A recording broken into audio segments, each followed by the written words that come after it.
Welcome back to Telling Tall Tales the Right Way. I am your host, Heather Ostianvi. I am still here with the incomparable Cindy Rodriguez Constable, and we are talking about Babel from R.F. Kuang. You can catch up with our conversation in the first part if you missed that, but we are going to keep talking about it as if there has been no break. All right, here we go. So what we're discussing was the way that you destroy a culture is by taking away its language. And what Babel does, and what Babel's doing, and all the people who work for Babel and who want to rape, pillage, and explore and exploit rather cultures around the world, is they're stealing their language to create the match pairs in silver, and then silver is being mined. Where is it being mined? They say it, but I can't remember now. I don't recall. Okay, I'm gonna where it's being mined. Yeah, I'm gonna give it a Google. Hold on. Yeah, where it was? I'm like, I don't remember where it was mined. In Babel. I read it longer ago than you did. So. Being mined. Hold on. It's the silver. China, India, the Caribbean, and Latin America. There we go. So they're stealing the languages from these areas. At the same time, they're mining the silver, but what they're doing too is it's classic colonizer behavior. We will give you X and make you a partner if you allow us to just plunder your land and all of your resources. But we'll make you a partner. We'll do that. And not an equal partner. Not an equal partner, but a partner. And guess what? They lie. Yes. They lie about all of it. All they're interested in is exploiting the resources, the land, and the people to expand the British Empire and make the rich even richer. Now, they do talk a little bit in the book about the sections of London that are run down and yucky. They don't spend a lot of time there. Like R.F. Kuang, the author, doesn't spend a lot of time there. Yeah. And I'm kind of glad of it too, because it was already like so, the narrative in the story is already so rich. Yes. I don't know that we needed to spend some time in the London slums. But I do think it's also really interesting that, oh God, excuse me, that, part of what we were talking about too is that, where did I say it to you? Oh, yes, in sacrifice, right? So I know I'm jumping ahead, but so justice and injustice, belonging, isolation, things like this. As the story continues, we learn more about Victoria's isolation and how Robin is so surprised that her and Letty are not best buds like him and Rami are. But then there's going to be cracks in his and Rami's relationship also, because Rami wants to take things down from the inside. He's like, I am with it. Let's get this going. Let's tear it all down, right? Let's tear it down. And Victoria's kind of like, ooh, I kind of like that. I'm kind of down with that. But at the same time, like, don't we need money to live on? Like, what are we going to, right? Because they're getting a stipend from the institution, like from Oxford, like a scholarship, and they get a monthly stipend for their food and their, whatever else they need. And so for Rami, for Robin, for Victoria, the question becomes, okay, we know that this needs to change, but again, we're ousted. And Robin being more challenging because he's part of the English, he's half, he's biracial, right? Yeah. So he doesn't know what to do with his own identity. And then, but Rami and Victoria, they're not biracial, right? So they are feeling the full oppression, I guess, if you will. They don't have that same identity and belonging, struggle. It's more a socioeconomic question for Victoria, because what will we do, right? Yep. So am I being sent back to France, or am I being sent to Haiti? Like, what is going to happen, or will we just die? Or and then for me, like, the colonialism obviously so ever present, but it also begs the question on revolution and violence, yes, right? 100%. Because the book wrestles deeply, I think, with the ethics of violence as a means to freedom. But, any oppressed population or nation will tell you that, appealing to the better nature of your oppressor is a losing game, right? And that's part of that imperialism, that imperialistic or that white supremacist culture, because immediately the oppressed will be like, oh, look at how violent they are. Nobody's going to listen to you because you're just spewing hatred and you're doing all of this. And meanwhile, you are crushing me with your boot on my neck. And now you're mad about how I fight back. And so it's just this big struggle throughout the book to see in Robin. And it's an interesting thing that the British Empire is not equally criticized for the violence they inflict. Right, which is standard.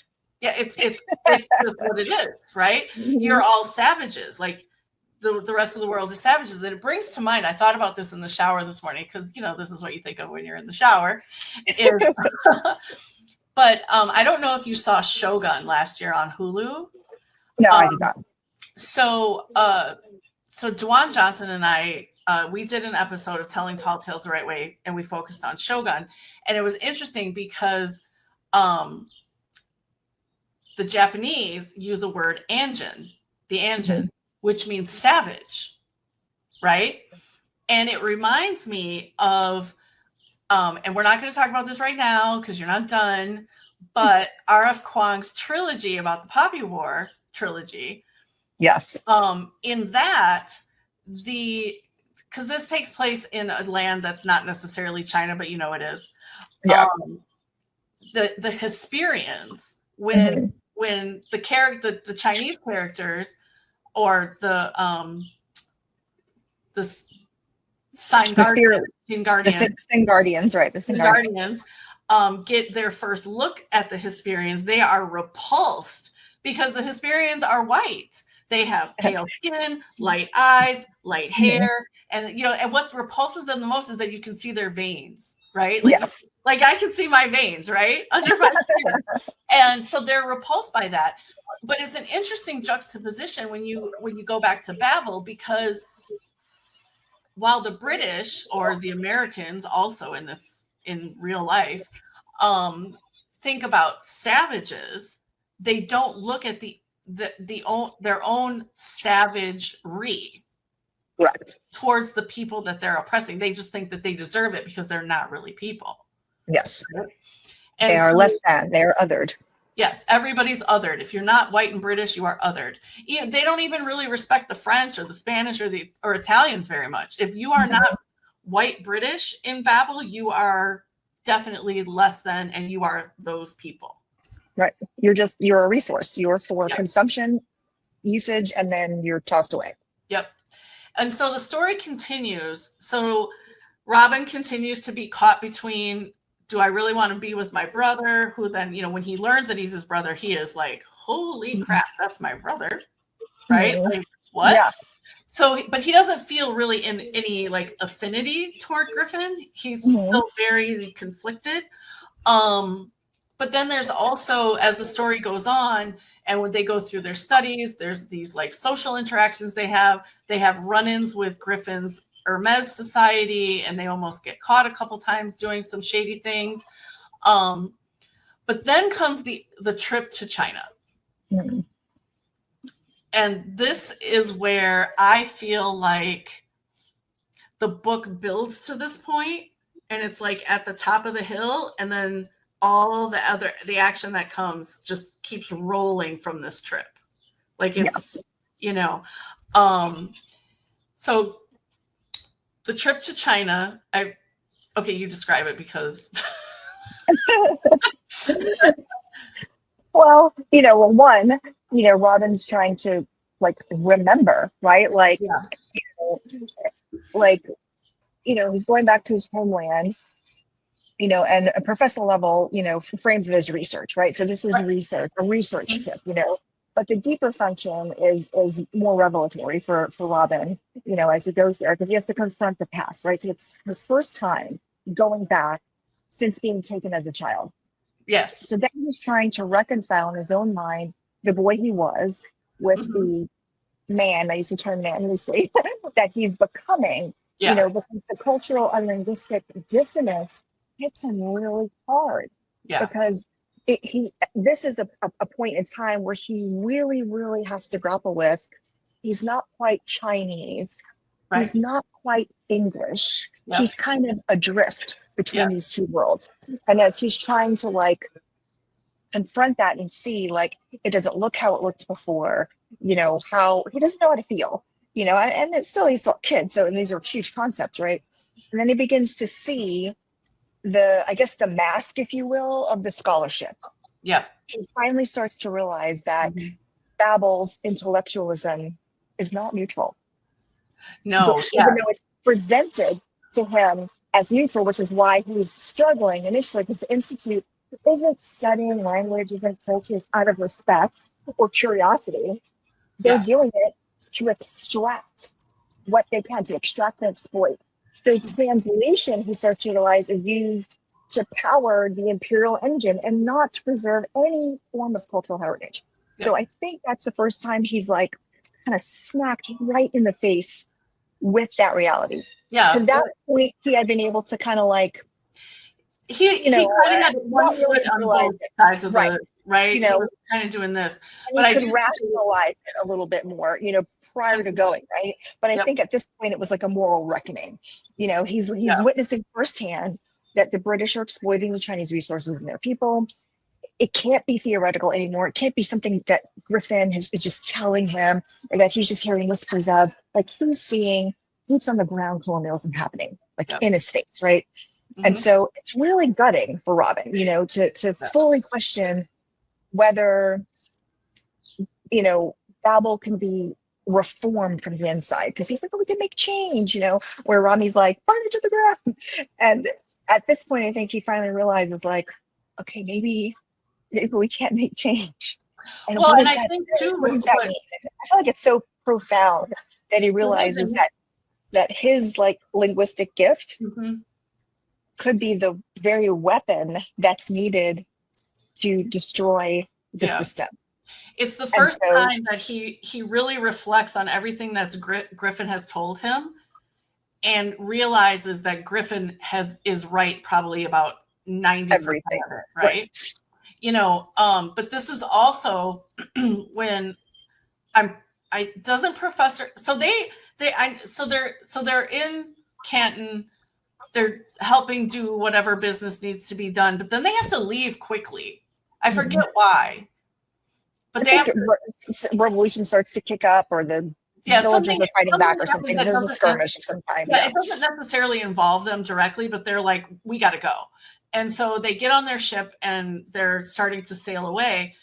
And while they're on the ship, this is where Professor Lovell admits that he sort of admits that he's Robin's father, but in a very but then he knows that Robin's been talking to Griffin. He sneers about Griffin like he's a failed experiment. And this is where Robin loses his shit. Oh, I'm not going to swear on this. Whoops. Whoopsie. Sorry. But this is where, so what we learn prior to this incident of them going to China is that there was a girl who was working with the Hermes Society, and she and Griffin were supposedly very close. And he killed her. Yeah. With a bar of silver. With a bar of silver. And, it took me a minute, honestly. This is just my visual thing. So it's kind of neither here nor there. But when I was reading it, I pictured the gold bars, like from Fort Knox. That's what I thought the silver was, but it's really, they're small. Yeah. They're tiny. I initially pictured like little tuning forks, like little sound machines is what I pictured initially, because they talk about the vibration and the feeling or whatever. So that's what I was picturing when I was reading the book. I did picture them smaller. Gold bars from like Fort Knox. Like I thought they were these big silver blocks, and I'm like, they must weigh a ton. How can they just like flit about with them? But then I'm like, oh no, they're small. But Griffin has given this bar of silver to Robin. And when Professor Lovell pushes Robin too far, Robin shoves the bar in Professor Lovell's chest and basically busts his whole body open. Yeah. He dies on board the ship. And they still have like weeks to go before they get back to hide the body. And all they can't really hide the body. Yeah. They're just like, what do we do? Right. So now they say like he's seasick, he's got some dread, infection, something. Yeah. So he can't come out and whatever and talk to people, blah, blah, blah. Right. Now the good thing is that the captain and the crew of the ship don't really care. They're like, you guys are actually a burden on us, so we don't care. Do it what you're doing. Yeah. Whatever, right? Yeah. So But what that does is it brings the 4 students, Robin, Rami, Letty, and Victoria, into more of a conspiracy. But this is when Letty starts to break off. Yes. So and for me, you know, what I started to see from that perspective was basically Letty's performative allyship. Yes, 100%. Is what that was for me at the end of the day. Because she's blind to her own privilege, you know. And he represents the well-intentioned liberal white woman, if you will. You know, it's like it's that trope. And 100%. This is where you see that she was a performative ally.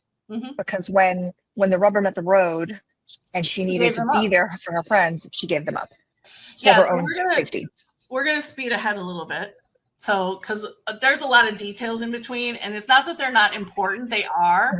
But for the sake of this episode, like finishing the discussion of the book, otherwise we'll be going on for another hour. Oh, we could probably talk for hours. It's such a great book. I know, it is such a great book.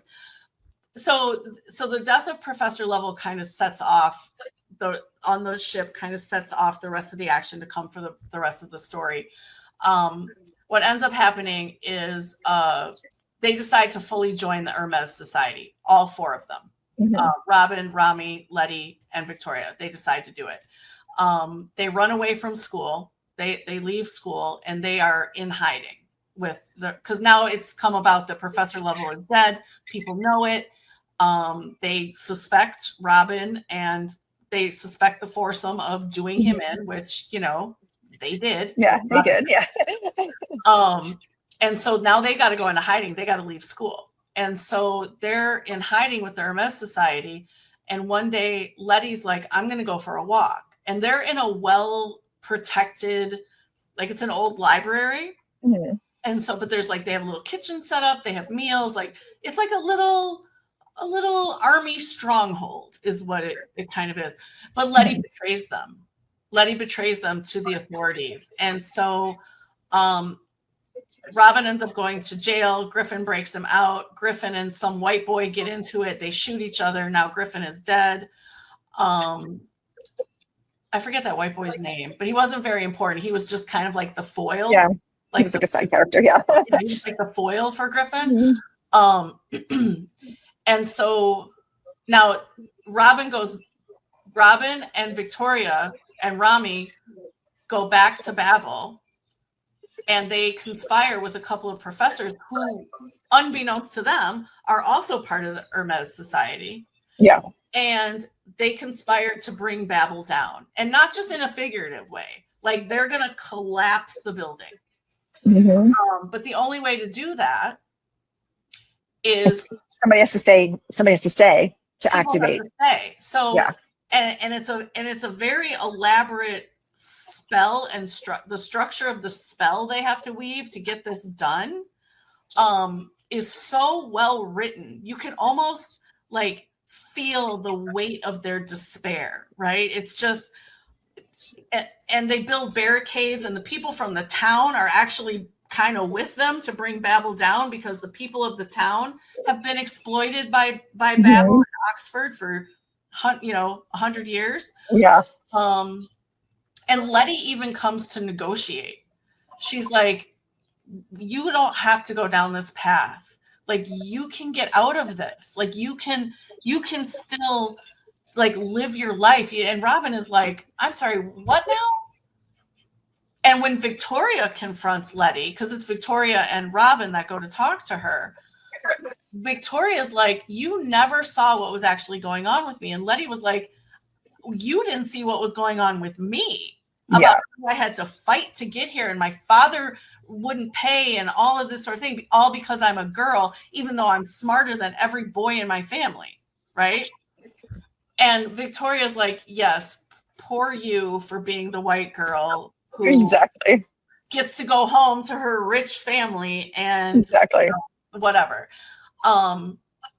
So in the end,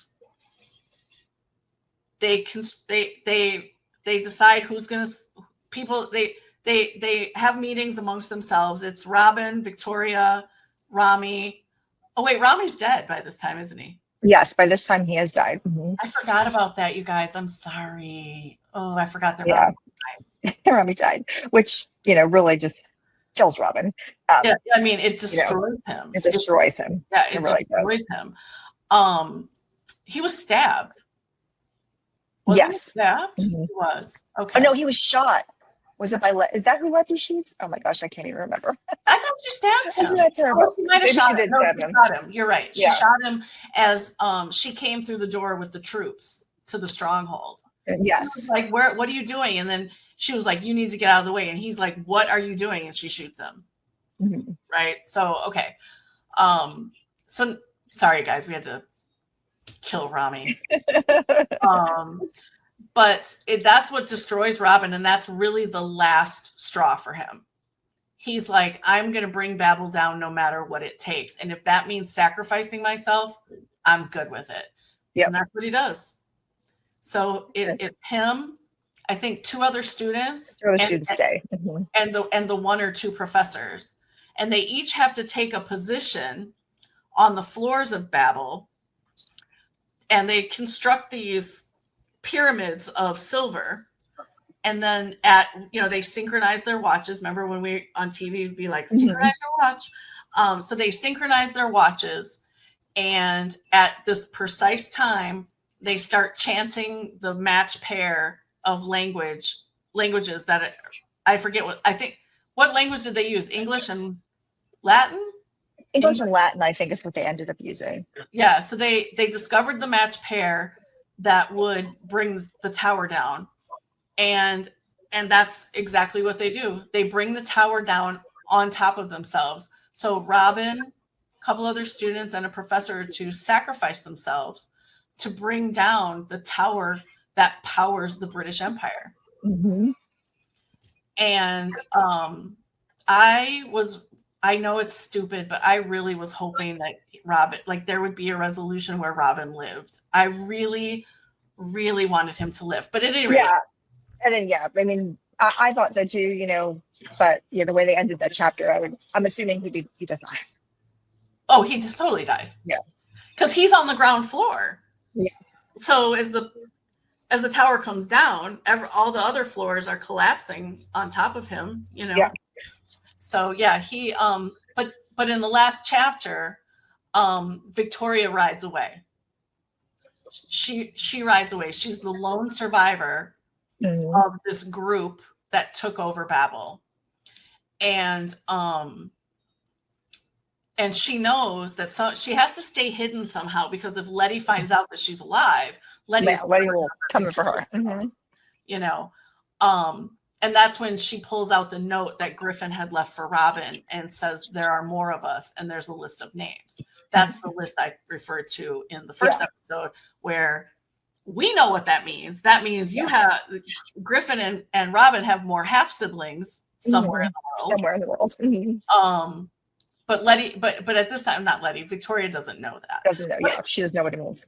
What did you think of the ending? I mean, again, I was hoping that Robin would live, and no. And so I guess for me, it almost felt like, okay, maybe there's going to be, something else, right? Yeah. Like, is there going to be a spinoff? Is there going to be another? I mean, it says this is a standalone book, but are we going to have now a book from Victoria's perspective? Like, where does she take it?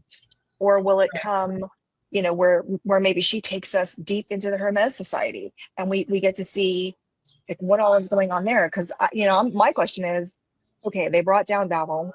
Yeah, what's the fallout? But what's the fallout? What's the fallout? What next? Like, it's going, for me, any great imperialist nation, it's going to be a setback, but I don't think that's the end. Right. They have to restart their program, sure, but do they now strike back harder against the places they've colonized, or do they learn anything? Like what I need to know. That is the resolution. I also want to know these things because even though I feel like I'm satisfied with the end of the book, like I'm satisfied that Victoria got away and we might not know every detail of her life following her escape. I'm okay with that because when I think about like what would happen with the British Empire after the collapse of Babel, good and God blessed well. They are not like, oh darn. Oh well. Oh well. No, there are going to be violent reprisals because now they're going to be rooting out every potential chapter of the Hermes Society. And they're going to crack down with an authoritarian, bigger boot on the backs of the necks of the people they're already oppressing. Right? You already know that. Because they were aware of the Hermes Society, but I think they saw them more as an annoyance. Yeah, like a fly. And right? a threat. Like, oh my God, they're constantly stealing a book or stealing a bar of silver. Let's just be rid of them. Because they set up all those booby traps trying to catch them every time they came in or out. Yeah. But they didn't really see them as a substantial threat. Right. And like even when they first, when the siege first began, they were taking down the bridge in London and, slowing down operations for the British Empire. Yeah. And even then they didn't want to back down. They were like, okay, we're going to come in here and squash you because this is not going to work for us. Right. And so, and I don't think that they thought that they would take it to the extreme of toppling the tower. Yeah. And so, I think any sequel would be definite reprisal. Yeah, I definitely and swift and unquestionable. Yeah, so 100%. So, well, that, ladies and gentlemen, was our discussion of Babel. And if you have read this book, I really want you to leave comments on what you thought of it and the themes that stuck out to you the most. And if you were happy with the ending. So leave that in the comments. And Cindy, thank you for joining me again. Absolutely. So fun. When you're done with the third Poppy War book, we'll talk. Yes. I read the I'm like 50-something% through. So I've got excellent. I think my Kindle says I have about 6 hours left on it. So as soon as I finish it, I will let you know. I mean, I'll probably write a Substack on it anyway. So we'll definitely have a conversation. Maybe not televised, but we'll definitely talk about it. But thank you for joining me to talk about Babel. As soon as I saw that you had read it and then I was reading, I was like, oh, we have to talk about this. So thank you for that. Oh, no, sure. I can have you, come on over in my Substack and we could do a live and talk about the books that are there too. That'd be great. All right, everyone. Thank you so much for being with us. So much. I hope you have a great morning, afternoon, evening, whenever you're catching this. Take care.